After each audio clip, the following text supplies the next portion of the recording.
পয়রসি P, কয়রসুকু, রয় শূন্য র, পিকুর, দয়াকারের ডা, অন্ত্যেষ্টিয় একার, বিন্দু বসবে। হ্যাঁ, রয় রশ্মি, পিকুর ডাই। হ্যাঁ,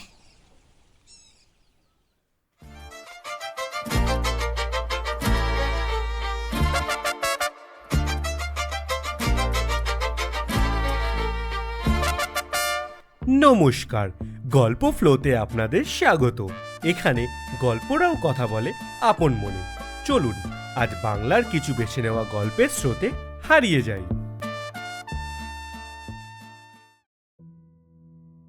গল্প ফ্লোয়ের আজকের নিবেদন অস্কারজয়ী চলচ্চিত্রকার ও সাহিত্যিক সত্যজিৎ রায়ের এক অনবদ্য ও শিউরে ওঠা মনস্তাত্ত্বিক সৃষ্টি পিকুর ডায়েরি। তাহলে আর দেরি কেন, হেডফোনটা নিয়ে নিন, ঘরের আলোটা নিভিয়ে দিন, আর হারিয়ে যান 8 বছরের পিকুর সেই অদ্ভুত ডায়েরির পাতায়। আমি ডায়েরি লিখছি। আমার আমার নীল, নতুন নীল খাতার ডায়েরি লিখছি। আমি আমার বিছানার ওপর বসে লিখছি। দাদুও রোজ ডায়েরি লেখে, কিন্তু এখন না, এখন অসুখ করেছে তো তাই। সেই অসুখটার নাম জানি আমি,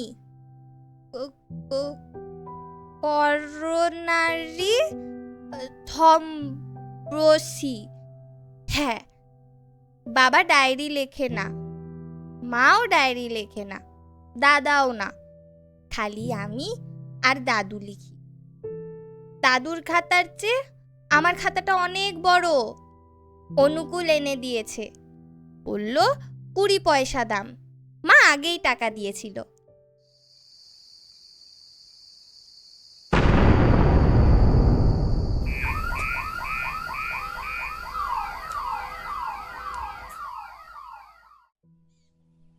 আমি রোজ ডায়েরি লিখব, রোজ যেদিন স্কুল থাকবে না। আজ স্কুল নেই, কিন্তু রবিবার নয়, আজ খালি স্ট্রাইকের জন্য ছুটি। প্রায় স্ট্রাইকের জন্য ছুটি হয়, বেশ মজা তাই। ভাগ্যিস লাইনটা না খাতা, তাই তো লেখা বেঁকে যাচ্ছে না। দাদা কিন্তু লাইন ছাড়াই সোজা লেখে, আর বাবা তো লেখেই না। কাল রাত্রিরে খুব জোরসে বোম ফাটলো। বাবা বলল বোম বোম, মা বলল না না, গুলি বোধ হয়, পুলিশ টুলিশ। আজকাল প্রায়ই দুমদুম আওয়াজ হয় জানলা দিয়ে।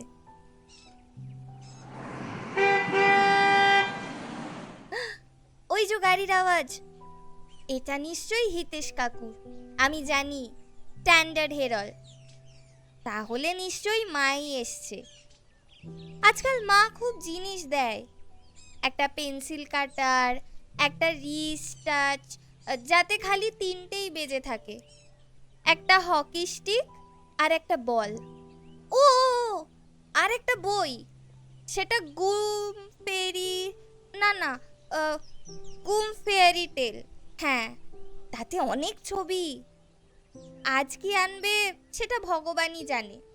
হয়তো বোধহয় এয়ার গান টান, তাই তো দেখছি, দেখা যাক। ঢিংরা একটা শালিক মেরেছে ওর এয়ার গান দিয়ে। আমিও একটা চড়াই, রোজ রেলিংয়ে বসে থাকে, সেটাকে টিপ করে দম করে মেরে দেব।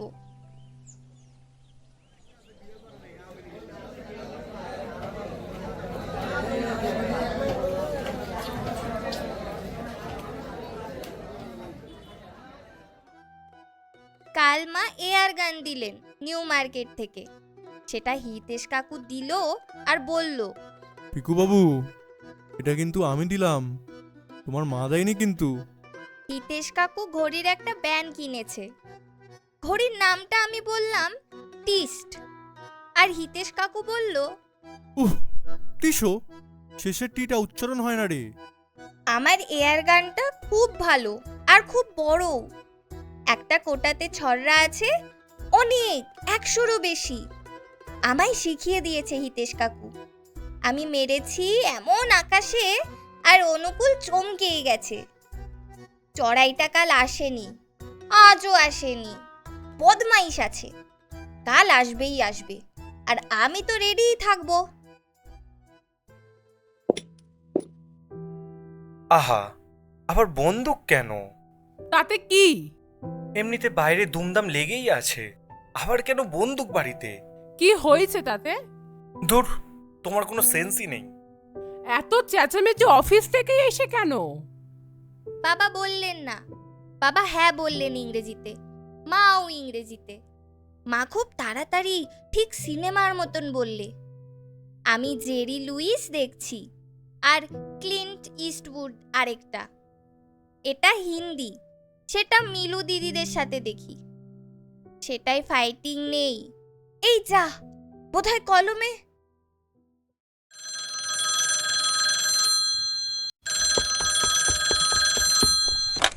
হ্যালো। কে? পিকু? হ্যাঁ আমি বাবা। মানে? না, মা নেই। কেন? কোথায় মা? মা হিতেশ কাকুর সঙ্গে সিনেমা, বড়দের যেটা সিনেমা, সেটা দেখতে গেছে, তাই মা নেই। বাবা বললেন ও বলে কড়াক করে ফোনটা রেখে দিলেন। আমি আওয়াজ পেলাম, তারপর আমি একবার ডায়াল করলাম 174, আর তাতে টাইম বলল। আমি টাইমটা মাঝে মাঝে শুনি, কি যে বলে বোঝাই ছাই যায় না। আজ চড়াইটা এসেছিল। আমি জালনার ধারে এয়ার গানটা নিয়ে, আর চড়াইটাও ঠিক এলো। আমি দম করে মারলাম, আর ছড়রাটা দেয়ালে গিয়ে ঠেকলো। ঢিংরাদের বাড়ির দেয়ালে দেখলাম একটা ফুটো। চড়াইটা খুব ভীষণ ভয় পেয়ে উড়ে পালিয়ে গেল। দাদা কাল ছাদে টিপ দিল, দারুণ টিপ। ট্যাঙ্কের ওপর দইয়ের একটা ভাঁড় ছিল, খুব ছোট, সবচেয়ে ছোট্ট ভাঁড়টা রাখলো, আর অনেক দূর থেকে টিপ করে তুম করে মারলো, আর ভাঁড়টা টুকরো টুকরো হয়ে রাস্তায় গড়িয়ে পড়লো। যদি কারোর মাথায় টাটায় লাগে তাহলেই হয়েছে, আমি বললাম। দাদা অনেক বড় আমার চেয়ে, 12 বছর, তাই দাদার টিপ এত ভালো। দাদা কলেজে পড়ে, আর আমি স্কুলে। দাদা রোজ বাইরে বেরোয়, আর আমি তো বাড়িতেই থাকি। মাঝে মাঝে খালি সিনেমা দেখি, আর সিএলটি একটা দেখছি। দাদা তো কাল অনেক রাত্রিরে ফিরেছিল, আর তাই বাবা খুব বকলেন দাদাকে, খুব জোরসে বলল কথা। আমার ঘুমটা ভেঙেই গেল, এত জোরসে, তাই একটা খুব ভালো স্বপ্ন দেখছিলাম, আর শেষই হলো না। স্বপ্নে দেখলাম, আমি দেখছিলাম টকবক টকবক টকবক খুব জোরসে যাচ্ছি ঘোড়ায়, আর ঢিংরা আমাকে ধরতেই পারছে না। আর হিতেশ কাকু আমাকে একটা নতুন বন্দুক দিয়েছিল, সেটা রিভলভার দিয়েই বলল এটার নাম পিসো। আর দাদুভাইকে দেখলাম একটা কাউবয়, বলছে দাদু ভাই চল যাই ভিক্টোরিয়া মেমোরিয়া। আর তখনই স্বপ্নটা ভেঙে গেল। তোর বাবা, ভাল লাগে না। এবার যাই একটু বাথরুমে।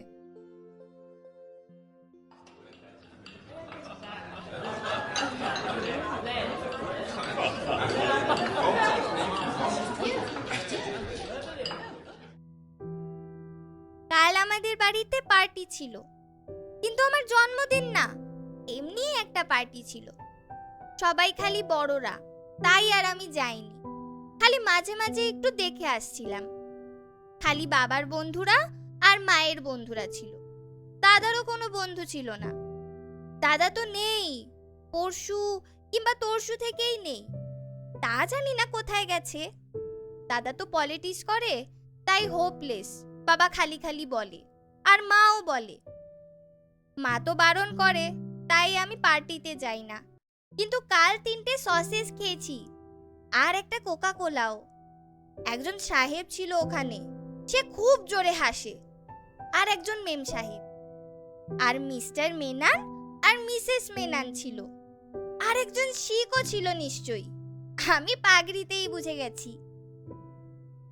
একবার আমি ঘর থেকে শুনলাম খুব জোরে হাসলো সবাই। একবার মা চলে এলো আর ঘরে এসে বাথরুমে চলে গেল আর আয়নায় একবার দেখলো নিজেকে। আবার আরেকবার একজন এলো, মেয়ে, বাথরুমে গেল আর মিসেস মেনান আরও খুব জোরে জোরে সেন্টের গন্ধ তার গা থেকে। আর একটা নতুন সেন্ট, সেটা মায়ের কাছে কিন্তু নেই, শুধু তার গায়ের থেকেই পেলাম। এ কি সোনা, এত রাত হয়েছে, তুমি এখনো জেগে আছো? যাও ঘুমো ঘুমো। একা একা ভয় লাগে মা। কিসের ভয় বোকা ছেলে? ঘুমো, 11টা বাজে, চোখ বোঝ, আপনি ঘুম আসবে। দাদা কোথায় মা? ঢের হয়েছে, ঘুমো। বাবা কিন্তু আসেনি ঘরে। বাবা এখন মায়ের সাথে খুব ঝগড়া করছে ইংরেজিতে আর মাঝে মাঝে বাংলায়। কিন্তু পার্টিতে তো ঝগড়া হয় না, তাই পার্টি ভালো। পার্টিতে খালি ড্রিঙ্ক থাকে। একদিন একজন বমি করলো, মা বলল অসুখ, কিন্তু পরে নকুল বলেছে ওটা মদ। আমাদের ফ্রিজের ভেতরে আছে, আর খালি হলে তাতে জল রাখে ঠান্ডা ঠান্ডা। আর যখন গন্ধ থাকে মাঝে মাঝে, মা তখন বকে, সুখদেওকে বলে আচ্ছা করকে খাতা নেই হ্যাঁ। আর সুখদেও বলে মেম সাব। কেন বলে মাকে মেম সাব? মা কি মেম? আর মা কি সাহেব নাকি যে মাকে ওরকম বলবে? তার উপর ঘুম চলে এলো আমার। আর ঘুম এলেই কেউ জানে না কখন ঘুম আসছে।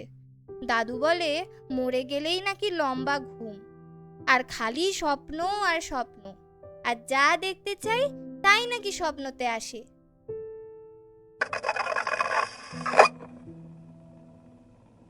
আমার ডায়েরিটা একটা জায়গায় লুকিয়ে রাখি, কেউ জানে না কিন্তু।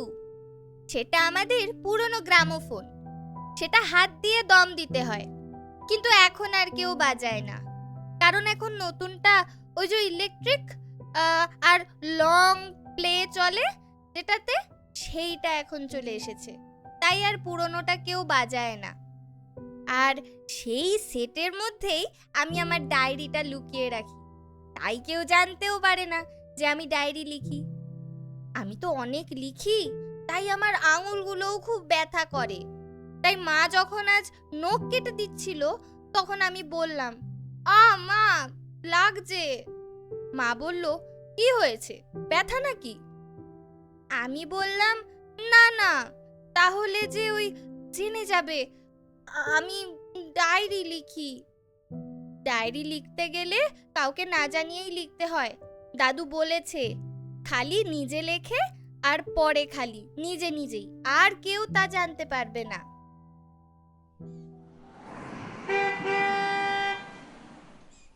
কাল আমি যখন বুদবুদ করছিলাম, তখন খুব একটা কি যেন শুনলাম, ঠিক হর্নের মতন। আর তারপর দেখলাম হিতেশ কাকু আর মা বললেন, ডার্লিং, আজকে ধিংরার বাড়ি যেতে হবে না, আজকে তো ধিংরার ছুটি। ওই যেটা খালি কুলফি টানে আমার, ও খুব ব্যথা লাগে, আমি যাব না। মা বললেন, তাহলে ছাদে এয়ার গানটা নিয়ে যাও না। তাহলে পায়রা মারবো?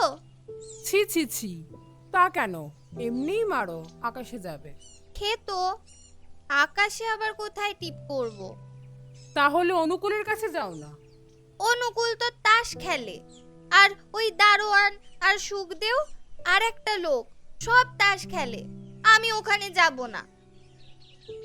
আর মা তখনই ঠাস করে মারলো জোরসে, তাই আমি খাটের ডান্ডায় খেলাম এক ধাক্কা। আমি একটু কাঁদলাম, কিন্তু বেশিক্ষণ কাঁদিনি, একটুকুনি। আর তারপর তো মা চলে গেল।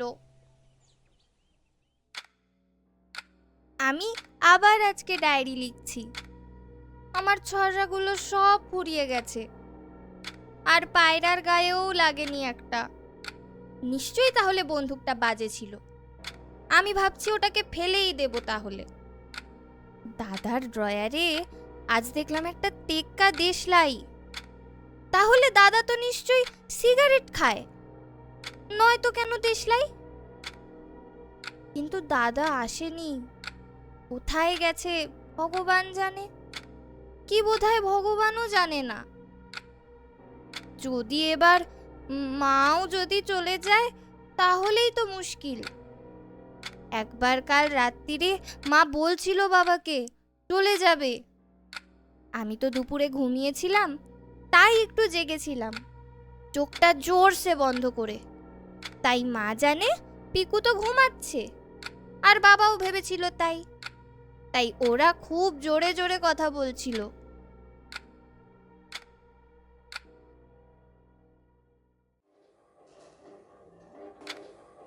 এখন বাড়িতে খালি আমি আর দাদু।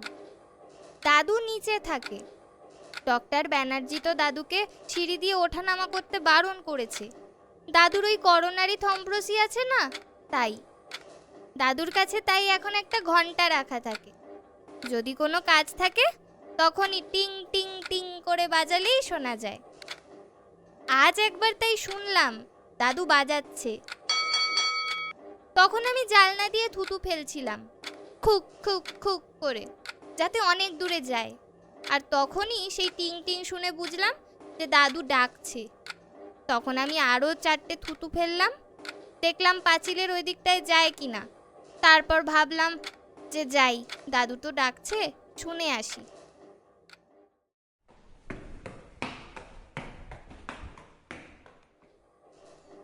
গিয়ে দেখি চুপচাপ দাদু শুয়ে আছে, কিন্তু ঘুমাচ্ছে না আর।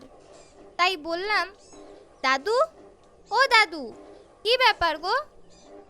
কিন্তু দাদু কিছু বলল না, খালি উপরের দিকেই দেখছে, পাখাটার উষা ফ্যানটার দিকে। দাদুর ঘরেই খালি উষা, আর বাকি সবেতে যাইসি না, সরি জিসি। তখন আবার টেলিফোন শুনলাম বেজে উঠল ক্রুং ক্রুং ক্রুং করে।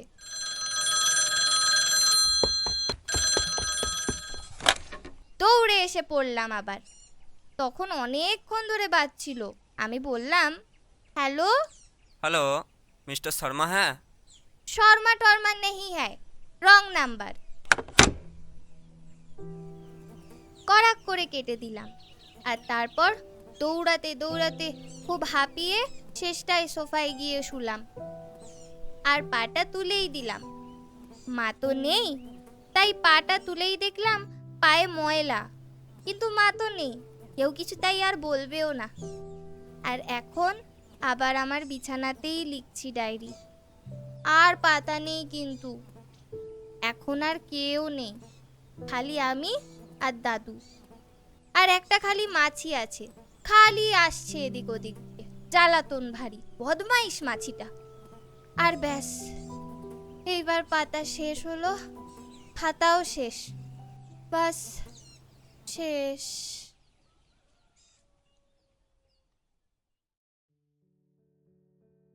খাতা শেষ, পাতাও শেষ, আর তার সাথেই শেষ হয়ে গেল একটা ছোট্ট শিশুর ডায়েরির পাতা। কিন্তু শ্রোতা বন্ধুরা, গল্প কি সত্যিই শেষ হলো, নাকি পিকুর এই অবুঝ ডায়েরি আমাদের মনে রেখে গেল এক বিরাট প্রশ্নচিহ্ন? আজকের এই অডিও ড্রামায় বিভিন্ন চরিত্রে অভিনয় যারা করেছেন তারা হলেন অবোধ শিশু ও পিকুর চরিত্রে অপর্ণা, পিকুর অভিজাত ও চঞ্চল মায়ের চরিত্রে তনু, এবং পিকুর বাবার চরিত্রে রয়েছে নীল, ও হিতেশ কাকুর চরিত্রে আর্যমান, এবং আরও অন্যান্য চরিত্রে সত্যজিৎ। পুরো নাটকের অভিনব পরিচালনায় রয়েছেন নীল, এবং গল্পটিকে শব্দের মায়াজালে আর অসাধারণ এডিটিং ও আবহ সঙ্গীতে সাজিয়েছেন আর্যমান। আজ তবে এই পর্যন্তই। আবারও দেখা হবে কোনো এক অলস দুপুরে বা নিঝুম রাতে। আমরা হাজির হব নতুন কোনো গল্পের স্রোত নিয়ে, কারণ এখানে গল্পরাও কথা বলে আপন মনে। ভালো থাকবেন, সুস্থ থাকবেন, ধন্যবাদ।